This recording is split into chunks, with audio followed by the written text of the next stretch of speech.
এই জন্য হাসছি। এই রাজ্যের প্রধান বলেছেন আমরা 500 টাকা দিয়ে লোক এনেছি। 500 টাকা দিয়ে এত লোক, বাপরে বাপ। তাহলে ভাবুন আপনি 1500 টাকা দিয়ে কত লোক আনেন। আমরা 500 টাকা দিয়ে লোক আনি, আপনার 1500 টাকা লোক জমে না।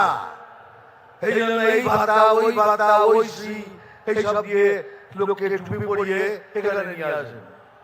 এই জন্য আসছি। আর আসছি আরেকটা কারণে। উনি বলেছেন কি আমাদের গলায় দড়ি দিয়ে মরতে। আমি বললাম ঠিক আছে আমরা মরবো, আমরা গলায় দড়ি দিয়ে মরবো, কিন্তু আপনি কথা দিন আপনি রেল লাইনের মাথা দিয়ে দেবেন। আপনারা সবাই রেল লাইনের মাথা দেবেন, আমরা গলায় দড়ি লাগিয়ে ঝুলে পড়বো। এই জন্য আসছিলাম। আসছিলাম এই ধর্ণা দিয়েছেন কিসের জন্য পড়ে জানলাম। একটা লোকের 389টা ছেলে মেয়ে, একজনের 389টা ছেলে মেয়ে, একজনের 310টা। উনি ধর্ণা দিয়েছেন তুই 400 করিস নি কেন? আমি এই সাহেব নিয়ে লড়ছি, 389 থেকে 400 করিস নি কেন? কারণ সুপ্রিম কোর্ট বলেছে এটা অসম্ভব, বৈজ্ঞানিকভাবে অসম্ভব। কিন্তু 389 জনের বাবা, তা আমি সেই বাবার সাথে দেখা করতে যাই, আমি ওনার পায়ে হাত দিতে যাই, দাদা আপনি কি খান? আপনি একটু দয়া করে বলুন আপনি কি খান? একজনের 310টা ছেলে মেয়ে, আমি তার পায়ে হাত দিয়ে বলতে যাই দাদা আপনি কি খান? ওই তাদের জন্য উনি লড়ছেন, আপনাদের জন্য লড়ছে। ও 310 না 325 হয়নি, ওই জন্য লড়ছে। সুপ্রিম কোর্ট বলেছে এটা অসম্ভব, বৈজ্ঞানিকভাবে এটা সম্ভব নয়। তাহলে 389টা যা ছেলে মেয়ে, একটা মৌজাতে তো 600 সিট থাকে, 600 ভোটার, একজনই আমাদের হারিয়ে দেবে। ওই একজন 389টা ভোট দিয়ে আমরা হেরে যাব। আর এত হাসি পায় যখন উনি বলেন 1 মিনিটের মধ্যে তোদের কেটে শেষ করে দেবো। বলে আমি আছি বলে বাঙালি হিন্দুরা বেঁচে আছে, হয়তো 1 মিনিটের মধ্যে সবাইকে জড়ো করে তোদের ফেলে দেবো। সেই জন্য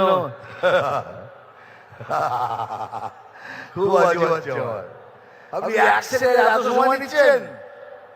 একটু বলুন না পুলিশকে নিরপেক্ষ হয়ে যেতে, 30 সেকেন্ডের মধ্যে খেলা শেষ করে দেবো।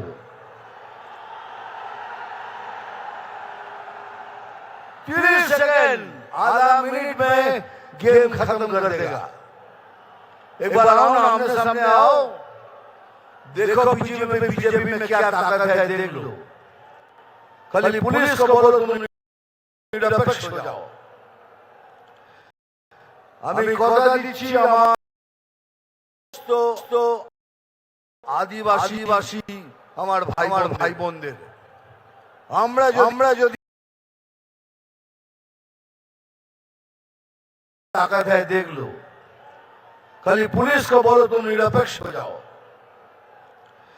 আমি কথা দিচ্ছি আমার সমস্ত আদিবাসী আমার ভাই বোনদের, আমরা যদি আসি আপনাদের সব কষ্ট দূর হবে। পড়াশোনার জন্য একটা টিচার নেই, আসবে। যত কষ্ট পেয়েছেন আমরা সব দূর করব, এ আমি গ্যারান্টি দিয়ে বলছি।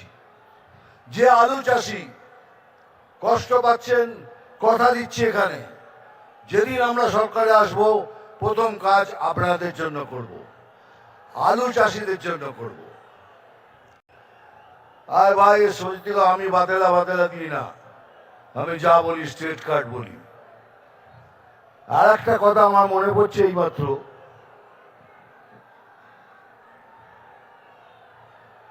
মানে যত ধরনের মিথ্যে কথা উনি বলেন। আমি বলি কি, উনি 10 জন পলিটিশিয়ানের মধ্যে ভারতবর্ষের উনি একজন। সবাই আমার উপর রেগে যেত, কি করছো দাদা, উনি একটা ফেইল্ড পলিটিশিয়ান, উনি একটা বাজে পলিটিশিয়ান, আপনি ওকে 10 জনের মধ্যে একজন বলছেন। তার কারণ আছে। কেন বলছি, উনি জানেন একটা সমাজের মেরুদণ্ড ভাঙতে কি লাগে। প্রথম হলো শিক্ষা, দ্বিতীয় হলো কার্য। উনি শিক্ষা ব্যবস্থা এবং কার্য অবস্থা দুটোই শেষ করে দিয়েছেন। একটা সমাজকে ভাঙার জন্য এটাই দরকার। সেই জন্যই আমি বলেছিলাম 10 জনের মধ্যে একজনে উনি। দুনিয়াতে অনেক ধরনের চিফ মিনিস্টার দেখেছি, এইরকম চিফ মিনিস্টার দেখিনি যিনি কথায় কথায় মিথ্যে কথা বলেন। এত মিথ্যে বলেছেন যার মিথ্যে বলার সময় নেই। কারণ আপনাদের সূচনা দিচ্ছি, হাত ভেঙেছে, পা ভেঙেছে, এবার কিন্তু আরো কিছু ভাঙতে পারে, তার জন্য তৈরি থাকবেন। হয়তো চলে গেল আইসিইউতে, আর আইসিইউ থেকে বক্তৃতা দিচ্ছেন, বলবেন আর কি হবে। আইসিইউ থেকে বক্তৃতা দেওয়া যায়,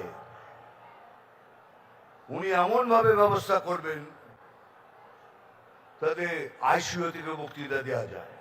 যাই হোক, বেশি কথা বলবো না। আমি জানি স্যার এসে গেছেন, স্যারকে সশ্রদ্ধ প্রণাম। আমার এখানে যারা বসে আছেন তাদেরও প্রণাম। ডায়লগ তো বলতেই হবে, বলিনি, আবার বলবো। আমি জল ঢোড়াও নই, বেলে বোড়াও নই, আমি জাত গোখরো। পরেরটা নিজেরা বসিয়ে নেবেন। আরে এটা একটা সিনেমার ডায়লগ, এটা মনোরঞ্জন করার জন্য বলি। মারবো এখানে, তোরাই যখন বলিস তাহলে আমার দরকার কি বলার। নাম তুফান, বছরে 1-2 আসি, যখন আসি তখন প্রলয় ঘটে, আর যখন যাই নিজেকে যারা ভগবান মনে করে তারা তাদের অস্তিত্ব খুঁজে বেড়ায়। থ্যাংক ইউ ভেরি মাচ, ভালো থাকবেন, নমস্কার, জয় হিন্দ, বন্দে মাতরম। ধন্যবাদ মিঠুন দা। মাননীয় প্রধানমন্ত্রীজি সরকারি অনুষ্ঠানে চলে এসেছেন। আমরা কিছুক্ষণের বিরতি নেব, তারপর তিনি এখানে আসবেন। আর যাওয়ার আগে একবার হুগলি হাত নাড়াও, হুগলি, হাওড়া।